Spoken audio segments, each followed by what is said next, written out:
పొదలకూరు మాజీ మంత్రి కాకాని గోవర్ధన్ రెడ్డి ఊరికే ప్రెస్ మీట్లు పెట్టి సోమిరెడ్డి గురించి అవాకులు చవాకులు మాట్లాడటం సరికాదని తెలుగుదేశం పార్టీ మండల అధ్యక్షులు తలచీరు మస్తాన్ బాబు, పట్టణ అధ్యక్షులు మల్లికార్జున నాయుడు, రాష్ట్ర తెలుగు రైతు ఆర్గనైజింగ్ సెక్రటరీ పెంచల భాస్కర్ రెడ్డి ఆదివారం స్థానిక టీడీపీ కార్యాలయంలో విలేకరుల సమావేశం నిర్వహించారు. ఈ సందర్భంగా వారు మాట్లాడుతూ మాజీ మంత్రి కాకాని పొదలకూరు పట్టణంతో పాటు మండలాన్ని తన హయాంలో దోచుకున్నారని అన్నారు.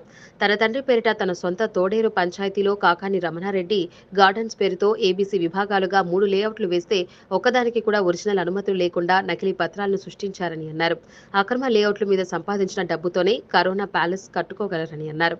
కాకాని తాను ఎమ్మెల్యేగా మంత్రిగా ఉన్నప్పుడు అధికారులను తన గుప్పెట్లో పెట్టుకుని ఇష్టరీతిన వ్యవహరించారని, అనేక రకాల ఫేక్ స్టాంపులు, ఫేక్ డాక్యుమెంట్ల గురించి పూర్తి సమాచారం ఆయన దగ్గర ఉందని అన్నారు. వీరిని నమ్మి కాకాని రమణారెడ్డి గార్డెన్స్ లో 1500 మంది ప్లాట్లు కొనుగోలు చేశారని, వారిని మోసగించినందుకు కాకాని గోవర్ధన్ రెడ్డి వారి అనుచరులతో వారికి నష్టపరిహారం చెల్లించాలని డిమాండ్ చేశారు. ఇప్పటికైనా కాకాని మాట తీరు, వాడే భాషను ఒకసారి చూసుకోవాలని అన్నారు. ఓటమిని జీర్ణించుకోలేక సోమిరెడ్డి మీద అక్కసు చూపిస్తే ఊరుకునేది లేదని హెచ్చరించారు. ఈ కార్యక్రమంలో టీడీపీ నాయకులు కలిచేటి ప్రభాకర్ రెడ్డి, సుధాకర్ రెడ్డి, బక్కాయి నాయుడు, షేక్ జమీర్, సుగునమ్మ, టీడీపీ నాయకులు, కార్యకర్తలు పాల్గొన్నారు. మాజీ మంత్రిగా, మాజీ ఎమ్మెల్యేగా ఏం మాట్లాడాలా? అక్కడ అవినీతి జరుగుంటే, వాళ్ళు అక్రమ లేఅవుట్లు వేసుంటే ఎవరైనా సరే కబద్దార్, అరెస్ట్ చేయమని అంటావని నేను ఊహించా. అక్రమమైన లేఅవుట్ అధికారులు గుర్తిస్తే కొట్టేయమని అంటావని నేను అనుకున్నా. నువ్వు అలా అనలేదే. మాకు సంచులు అనలేదు మా నాయకుడు.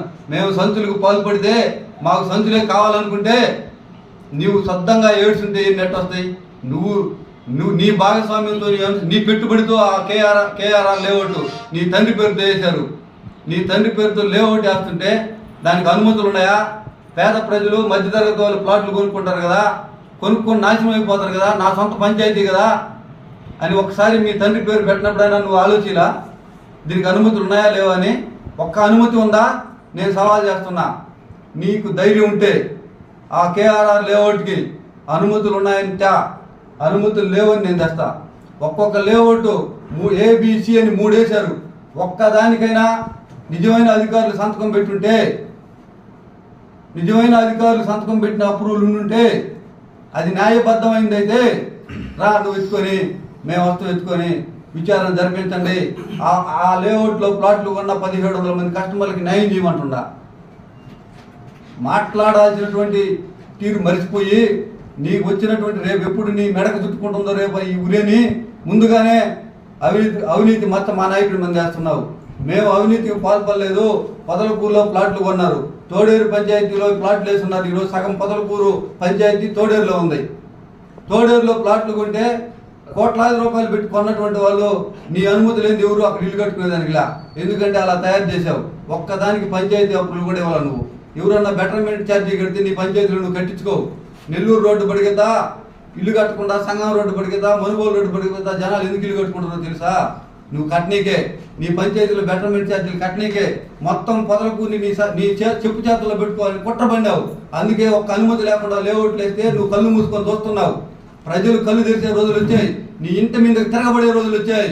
ఈ కోట్లాది రూపాయలు అవినీతి బయట పెట్టిన తర్వాత, ఈ కోట్లాది రూపాయలు నువ్వు దోచుకున్నావని తెలిసిన తర్వాత నిన్ను పొదలకూరులో తిరగనీరనే విషయాన్ని గుర్తుపెట్టుకోమని నేను తెలియజేస్తా ఉన్నా. ఇంకొకసారి అయ్యా గోవర్ధన్ రెడ్డి 2019లో తమ శాసనసభ్యులుగా వచ్చిన తర్వాత మురళి అమ్మన్నమ్మ లేఅవుట్ ఆయన కొడుకుని బెదిరించి ఆయన రాళ్ళు బెరికింది నువ్వు కాదా? నువ్వు శుద్ధ పోసం అంట. ఈయన పాపం ఒక్క ప్లాట్ దగ్గరకు పోలేదంట. అమ్మన్నమ్మ కొడుకు మురళిని బెదిరించింది నువ్వు కాదా? డబ్బులు డిమాండ్ చేసింది నువ్వు కాదా? ఆ ఒత్తిడికి తట్టుకోలేక మానసికంగా చనిపోయింది నీ వల్ల కాదా? ఆ మురళి కాదా? కాదని చెప్పగలవా? చెప్పే ధైర్యం నీకుందా? మరి నువ్వు శుద్ధపోసం అంట. నీ పక్కన ఉన్నటువంటి టౌబీడి కాలనీలో టౌబీడి వాళ్ళది పొలం ఉంటే 35 లక్షలకి, ₹1 కోటి విలువ చేసేది 30 లక్షలకి బేరం కుదుర్చుకునేది నువ్వు కాదా? అలా ఈకపోతే ఆ లేఅవుట్, ఆ పొలాన్ని మొత్తం లేఅవుట్ చేసి జగనన్న కాలనీగా చేస్తానని వాళ్ళు బెదిరించలేదా? బెదిరించి దాన్ని నువ్వు రిజిస్ట్రేషన్ చేయించుకోలేదా? కాలేదని నువ్వు చేయగలవా? పొదలకూరు వినాయకుడి గుళ్ళ ప్రమాణకం నువ్వు దోచుకోలేదా? పొదలకూరు చుట్టుపక్కల మొత్తం అందరినీ బెదిరించి నీ బినామీల పేరుతో దోచుకున్నది నువ్వు. దోచుకునే సంస్కృతి నీది, అమ్ముకునే సంస్కృతి మా నాయకుడిది. వాళ్ళ నాన్న రాజగోపాల్ రెడ్డి చిన్న ఆస్తులు అల్లీపురంలో అమ్ముకున్నటువంటి నాయకుడు, అమ్ముకొని రాజకీయం చేసిన నాయకుడు చంద్రమోహన్ రెడ్డి. నీలాగా స్టవ్ వీడియో వాళ్ళు బెదిరించినట్టు, అమ్మని అమ్మ కొడుకు మురళిని బెదిరించినట్టు మా నాయకుడు ఎక్కడా బెదిరిలా. మేమేం చెప్పాడు మా నాయకుడు మొన్న కూడా, ఏదైనా ఉంటే సరిచేసుకోండి 15 రోజుల్లో, పేదలకు నష్టం జరగకుండా, వాళ్ళకి అన్యాయం జరగకుండా, వాళ్ళ కడుపు కొట్టకుండా వాళ్ళకి న్యాయం చేయమని మా నాయకుడు చెప్తే మీకు సంచులు లేదు కాబట్టి కొట్టినాడంటావు, కొట్టకపోతే నీకు సంచులు ఇచ్చింది కాబట్టి కొట్టినాడంటావు. నువ్వేం మాట్లాడు, ఒకరోజు అది మాట్లాడితే ఒకరోజు ఇది మాట్లాడింది. ఎందుకు కొట్టలేదు, మీకు సంచులు ఇచ్చినారా అని ఒకరోజు అడిగావు, ఒకరోజు మళ్ళీ కొట్టిన తర్వాత నువ్వు ఎందుకు కొట్టినావు, నీకు సంచులు ఏదైనా కొట్టినావా అంటే అసలు నీకు మైండ్ పనిచేస్తుందో లేదో ఒకసారి డాక్టర్ దగ్గర సరి చూపించుకోమని చెప్తుందా. బాధ్యత తీసుకో, అక్కడ నష్టపోయిన వాళ్ళకి ఏ విధంగా నష్టపరిహారం కట్టించాలో ఆలోచించు. అది ధర్మం. జరిగిపోయింది, ఇప్పుడు ఏం చేయాలో ఆలోచించమంటే మేము మోటలో మీరు మోటలో అని ఏదేదో మాట్లాడతావు. నువ్వు మాట్లాడేది నీకు అర్థం కావట్లేదు. ఒకసారి మళ్ళీ నువ్వు విని ఈ రికార్డు అంతా మళ్ళీ ఒకసారి చెప్పించుకో. ఏదో చెప్తాడో 52 లేఅవుట్లు ఉన్నాయి, 52 లేఅవుట్లు వేసినప్పుడల్లా పొదలకూరు పంచాయతీ నీ చేతిలో ఉంది స్వామి. ఎంపీపీ మీరే, జడ్పీటీసీ మీరే, మంత్రి మీరే, ఎమ్మెల్యే మీరే, అన్నీ మీరే. మీకు తెలియకుండా మా నాయకుడికి ఏం తెలుస్తుంది.